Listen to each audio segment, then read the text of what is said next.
সাবেক প্রধানমন্ত্রী শেখ হাসিনার ভাগ্নি ও যুক্তরাজ্যের ক্ষমতাসীন লেবার পার্টির মন্ত্রী টিউলিপ সিদ্দিক তিনি যুক্তরাজ্যের অর্থ মন্ত্রণালয়ের অর্থনীতি বিষয়ক মিনিস্টার তথা ইকোনমিক সেক্রেটারি ছিলেন। দেশটির আর্থিক খাতে দুর্নীতি বন্ধের দায়িত্ব ছিল তার কাঁধে। জানা গেছে, নানাবিধ অভিযোগ ও ব্যাপক সমালোচনার তোপের মুখে পদত্যাগ করেছেন তিনি। ইতোমধ্যে দেশটির প্রধানমন্ত্রী কেয়ার স্টারমারের কাছে পদত্যাগপত্র জমা দিয়েছেন যুক্তরাজ্যের ট্রেজারি ও নগর বিষয়ক এই মন্ত্রী। মাইক্রো ব্লগিং সাইট এক্সে টিউলিপ নিজেই এ তথ্য জানিয়েছেন। ব্রিটিশ প্রধানমন্ত্রী স্যার কেয়ার স্টারমার বরাবর লিখিত পদত্যাগপত্রে টিউলিপ লিখেন, সাম্প্রতিক সময়ে আপনি আমার প্রতি যে আস্থা দেখিয়েছেন তার জন্য আপনাকে ধন্যবাদ। তিনি চিঠিটির এক পর্যায়ে লিখেছেন, আমি কোনো দোষ করিনি, তবে আমি পদে থাকলে হয়তো সরকারের মধ্যে ক্ষোভ সৃষ্টি হতে পারে। টিউলিপ তার বিরুদ্ধে ওঠা অভিযোগ তদন্তের অনুরোধ জানিয়ে দেশটির প্রধানমন্ত্রীর উপদেষ্টা লাউরি ম্যাগনাসের কাছে চিঠি তথা রেফারেল লিখেছিলেন। সেই চিঠির প্রতিক্রিয়ায় দ্রুত এবং পুঙ্খানুপুঙ্খভাবে কাজ করার জন্য লাউরি ম্যাগনাসের প্রতি কৃতজ্ঞতা প্রকাশ করেন টিউলিপ। সেই সঙ্গে এও জানান, টিউলিপ তদন্তের স্বার্থে তার বর্তমান ও অতীত আর্থিক এবং বসবাসের বিস্তারিত তথ্য প্রদান করেছেন। চিঠিতে টিউলিপ আরও বলেন, আপনি জানেন যে আমার অনুরোধে তদন্তের পর স্যার লাউরি নিশ্চিত করেছেন যে আমি মন্ত্রী হিসেবে মন্ত্রিত্বের নীতিমালা লঙ্ঘন করিনি। লাউরি যেমন উল্লেখ করেছেন, আমি যেসব সম্পত্তির মালিক বা যেখানে বসবাস করেছি সেসবে কোনো রকম জালিয়াতির প্রমাণ নেই। পাশাপাশি আমার কোনো সম্পদ বৈধ উপায় ব্যতীত অন্য কিছু থেকে প্রাপ্ত এমন কোনো প্রমাণও পাওয়া যায়নি। এছাড়াও তিনি লিখেছেন, আমার পারিবারিক সম্পর্ক একটি প্রকাশ্য বিষয়। যখন আমি মিনিস্টার হয়েছিলাম তখন আমি আমার সম্পর্কের বিস্তারিত এবং ব্যক্তিগত স্বার্থের বিষয়গুলো সরকারের কাছে তুলে ধরেছিলাম। কর্মকর্তাদের সঙ্গে ব্যাপকভাবে আলোচনা করার পর আমি আমার স্বার্থ সংশ্লিষ্টতার ঘোষণায় এটা উল্লেখ করার পরামর্শ পেয়েছিলাম যে আমার খালা বাংলাদেশের সাবেক প্রধানমন্ত্রী এবং স্বার্থগত দ্বন্দ্ব বিষয়ক ধারণা এড়াতে বাংলাদেশ সংশ্লিষ্ট বিষয়াবলী থেকে আমাকে সরিয়ে রাখার জন্য আমি আপনাকে নিশ্চিত করছি যে এসব বিষয়ে পূর্ণ স্বচ্ছতার সঙ্গে এবং কর্মকর্তাদের পরামর্শ মোতাবেক কাজ করেছি এবং তা অব্যাহত রেখেছি। তা সত্ত্বেও এটা স্পষ্ট যে অর্থ মন্ত্রণালয়ে ইকোনমিক সেক্রেটারি হিসেবে আমার দায়িত্ব চালিয়ে যাওয়াটা সরকারের কর্মকাণ্ড থেকে মনোযোগ ভিন্ন দিকে প্রবাহিত করতে পারে। এই লেবার সরকার এবং সরকার জাতীয় পুনরুজ্জীবন ও রূপান্তরের যে কর্মসূচি নিয়েছে তার প্রতি আমার আনুগত্য রয়েছে এবং সবসময় সেটা থাকবে। সুতরাং আমি আমার মন্ত্রিত্বের পদ থেকে পদত্যাগের সিদ্ধান্ত নিয়েছি। এদিকে মঙ্গলবার টিউলিপ প্রধানমন্ত্রী কেয়ার স্টারমারের কাছে পদত্যাগপত্র দেন। বিষয়টি নিশ্চিত করে একটি বিবৃতি দিয়েছেন স্টারমার। এতে তিনি লিখেছেন, প্রিয় টিউলিপ, আপনার পত্রের জন্য ধন্যবাদ। অত্যন্ত ব্যথিত মনে আপনার মন্ত্রিত্ব থেকে পদত্যাগের বিষয়টি আমি গ্রহণ করছি। সিটি মিনিস্টার হিসেবে আপনি যে দায়িত্ব পালন করেছেন তার জন্য ধন্যবাদ জানাই।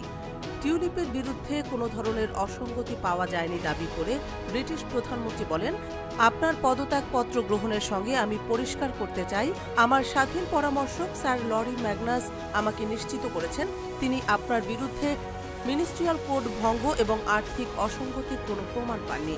এছাড়া স্বপ্রণোদিত হয়ে নিজের বিরুদ্ধে তদন্তের আহ্বান এবং তদন্তকারী স্যার লরি ম্যাগনাসকে এক্ষেত্রে সম্পূর্ণভাবে সহযোগিতা করায় আপনাকে ধন্যবাদ জানাতে চাই। তিনি আরও বলেন, ব্রিটেনকে সমৃদ্ধকরণে ও সরকারের কাজে কোনো বিঘ্ন না ঘটাতে আপনি যে কঠিন সিদ্ধান্ত নিয়েছেন সেটির তারিফ করছি। আপনাকে স্পষ্ট করে জানাতে চাই, আপনার সামনে এগিয়ে যাওয়ার দরজা খোলা রয়েছে।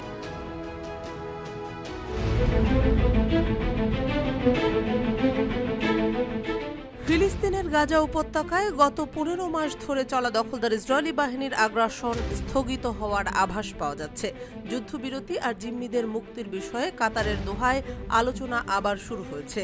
ওই আলোচনার মধ্যস্থতাকারী দেশ কাতার বলছে তারা এখন একটি চুক্তির কাছাকাছি অবস্থায় পৌঁছেছে, কিন্তু দুঃখজনক হলেও সত্য যে বর্বর ইসরায়েল শান্তি চায় না। সম্প্রতি ইসরায়েলের উগ্রপন্থী নেতা ও জাতীয় নিরাপত্তা মন্ত্রী বেন গভির তাই প্রমাণ করলেন। বেন গভির হুমকি দিয়েছেন, গাজা যুদ্ধবিরতি চুক্তি বাস্তবায়িত হলে প্রধানমন্ত্রী বেনিয়ামিন নেতানিয়াহুর জোট ছাড়বেন তিনি। 14 জানুয়ারি মঙ্গলবার এক প্রতিবেদনে এ খবর দিয়েছে টাইমস অফ ইসরায়েল।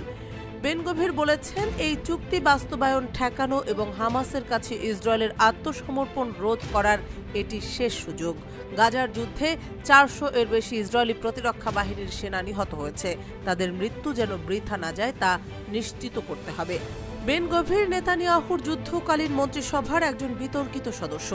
ইসরায়েলে ইরানের ড্রোন ও ক্ষেপণাস্ত্র হামলার পর ইরানের সর্বাত্মক হামলা চালানোর পক্ষে অভিমত দিয়েছিলেন তিনি। এছাড়া গাজার অবৈধ ইহুদি বসতি স্থাপনের কট্টর সমর্থক তিনি।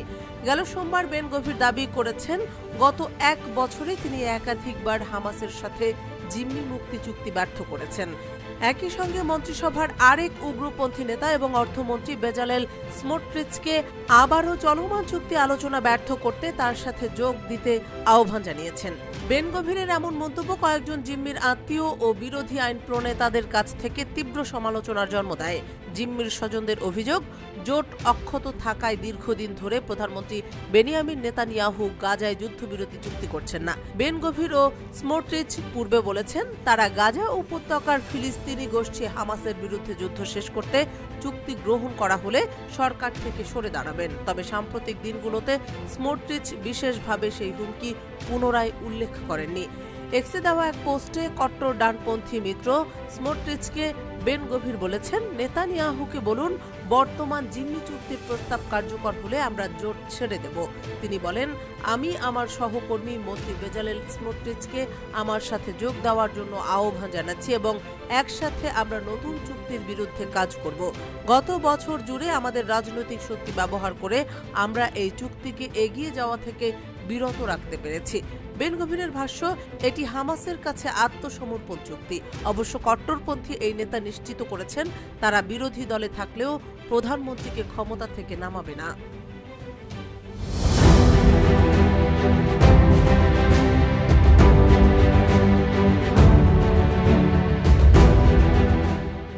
হোয়াইট হাউসে ডোনাল্ড ট্রাম্পের অভিষেকের মাত্র 1 সপ্তাহ আগে ইউক্রেন আসন্ন মাসগুলোর জন্য কঠিন বাস্তবতার মুখোমুখি হওয়ার প্রস্তুতি নিচ্ছে। দীর্ঘ ফ্রন্ট লাইনের কয়েক জায়গায় রাশিয়ার সেনাদের সঙ্গে লড়াইয়ে ইউক্রেনের সেনাদের পিছু হটতে হচ্ছে। যুদ্ধ করার মতো অভিজ্ঞ সেনার ঘাটতি যেমন আছে, আবার সামনের দিনগুলোতে এখনকার মতো সামরিক সহায়তা পাওয়া যাবে কিনা তা নিয়েও সন্দেহ আছে। এসবের মাঝেই দেশজুড়ে 15 জানুয়ারি বুধবার বিমান হামলা সতর্কতা জারি করেছে ইউক্রেন কর্তৃপক্ষ। কেননা আসন্ন ক্রুজ ক্ষেপণাস্ত্র হামলা সম্পর্কে কর্তৃপক্ষকে সতর্ক করেছে কিয়েভের বিমান বাহিনী। এক প্রতিবেদনে এ তথ্য জানিয়েছে সংবাদ মাধ্যম আল আরাবিয়া।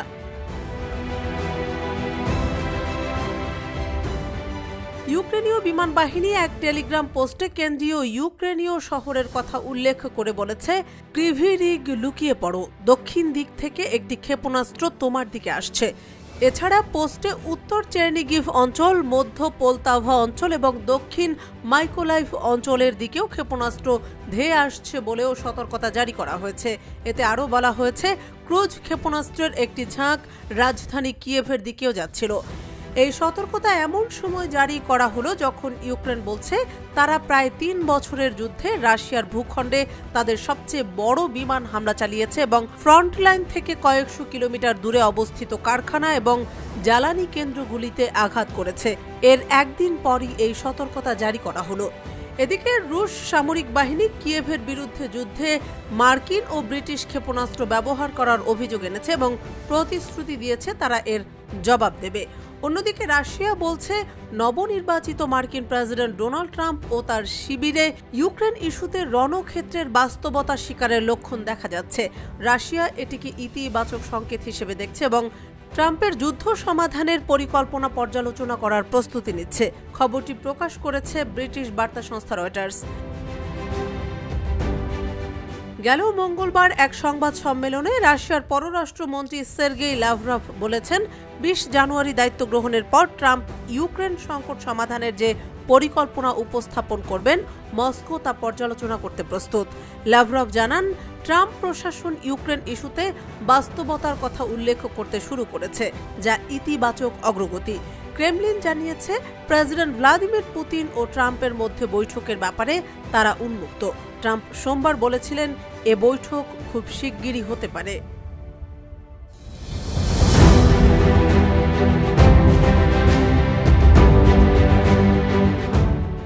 ইরান বিশ্বজুড়ে নিজেদের দাপুটে অস্তিত্বের জানান দিতে নতুন করে ঢেলে সাজাচ্ছে নিজেদের সামরিক ভাণ্ডার। দেশটির সেনাবাহিনীর ভাণ্ডারে গেল সোমবার 1000 নতুন অত্যাধুনিক ড্রোন যুক্ত হয়েছে। এর 2 দিন না পেরুতেই এবার দেশের ইতিহাসে প্রথম গোয়েন্দা জাহাজ উন্মোচন করল ইসলামী প্রজাতন্ত্র ইরান। দেশটির রাষ্ট্রায়ত্ত টেলিভিশনের খবরে জানানো হয়েছে, জাগ্রোস নামে এই গোয়েন্দা জাহাজ নৌবাহিনীর যুদ্ধ কার্যক্রমকে আরও শক্তিশালী করবে। ইরানে নির্মিত এই অত্যাধুনিক জাহাজটি ইলেকট্রনিক সেন্সর, ইন্টারসেপ্টর এবং সাইবার ও গোয়েন্দা প্রযুক্তিতে সজ্জিত। নৌবাহিনীর প্রধান অ্যাডমিরাল শাহরাম ইরান বলেন, জাগ্রোস আমাদের নৌবাহিনীর চোখ হিসেবে গভীর সমুদ্র ও মহাসাগরে নজরদারি করবে। তবে এই জাহাজ সম্পর্কে বিস্তারিত তথ্য এখনও সামনে আসেনি। জাগ্রোসের উদ্বোধন এমন এক সময় হলো যখন ইরানের সেনাবাহিনী ও Islamic revolutionary guard corps IRGC দেশব্যাপী বৃহৎ সামরিক মহড়া চালাচ্ছে। মার্চের মাঝামাঝি পর্যন্ত চলবে এই মহড়া, যার মূল লক্ষ্য নাতানজ, ফোর্দো ও খান্দাবের মতো গুরুত্বপূর্ণ পারমাণবিক স্থাপনাগুলোর সুরক্ষা নিশ্চিত করা। এদিকে ডোনাল্ড ট্রাম্পের মার্কিন প্রেসিডেন্ট হিসেবে শপথ গ্রহণের সময় এসব মহড়া বিশ্বজুড়ে আলোচনার কেন্দ্রবিন্দুতে পরিণত হয়েছে। ট্রাম্পের প্রথম মেয়াদে যুক্তরাষ্ট্র 2015 সালের ঐতিহাসিক পারমাণবিক চুক্তি থেকে সরে এসে ইরানের উপর কঠোর নিষেধাজ্ঞা আরোপ করেছিল, যা ইরানের পারমাণবিক কর্মসূচিকে ঘিরে উত্তেজনা বাড়িয়ে তোলে। 2020 সালের ড্রোন হামলায় ইরানের আইআরজিসি জেনারেল কাসেম সোলাইমানিকে হত্যার নির্দেশ দিয়েছিলেন সাবেক মার্কিন প্রেসিডেন্ট ডোনাল্ড ট্রাম্প। ইরাকের মাটিতে ঘটে যাওয়া এই ঘটনাটি বিশ্বজুড়ে আলোড়ন সৃষ্টি করেছিল। এদিকে মার্কিন সংবাদ মাধ্যম অ্যাক্সিওসের এক সাম্প্রতিক প্রতিবেদনে বলা হয়েছে, প্রেসিডেন্ট জো বাইডেনকে ইরানের পরমাণু স্থাপনায় হামলার জন্য বিভিন্ন বিকল্প পরিকল্পনা উপস্থাপন করা হয়েছে। এই পদক্ষেপের লক্ষ্য সম্ভাব্য পরমাণু বোমা তৈরির প্রচেষ্টা রুখে দেওয়া। তবে ইরান বরাবরই দাবি করে আসছে যে তাদের পরমাণু কর্মসূচি কেবল শান্তিপূর্ণ উদ্দেশ্যে পরিচালিত হচ্ছে এবং তাদের পারমাণবিক অস্ত্র তৈরি করার কোনো পরিকল্পনা নেই। তবুও সাম্প্রতিক বছরগুলোতে ইরান সমৃদ্ধ ইউরেনিয়াম উৎপাদন বাড়িয়েছে। আন্তর্জাতিক পরমাণু শক্তি সংস্থা IAEA এর মতে, ইরানই একমাত্র অপারমাণবিক অস্ত্রধারী দেশ যা 60% সমৃদ্ধ ইউরেনিয়াম উৎপাদনের সক্ষমতা অর্জন করেছে। এছাড়া গত কয়েক মাসে ইরান কয়েক হাজার নতুন সেন্ট্রিফিউজ স্থাপন করেছে। অন্যদিকে এনবিসি নিউজের সঙ্গে এক সাক্ষাৎকারে ইরানের প্রেসিডেন্ট মাসুদ পেজেশকিয়ান দাবি করেছেন, গত 1 বছরে মধ্যপ্রাচ্যে ইরানের আঞ্চলিক অবস্থান কোনোভাবে দুর্বল হয়নি। পেজেশকিয়ান আবারও দাবি করেছেন, ইরান পারমাণবিক অস্ত্র তৈরির চেষ্টা করছে না এবং যারা এ ধরনের ধারণা প্রকাশ করছেন তাদের বক্তব্যকে তিনি পূর্ব পরিকল্পিত অজুহাত তৈরির চেষ্টা বলে অভিহিত করেন।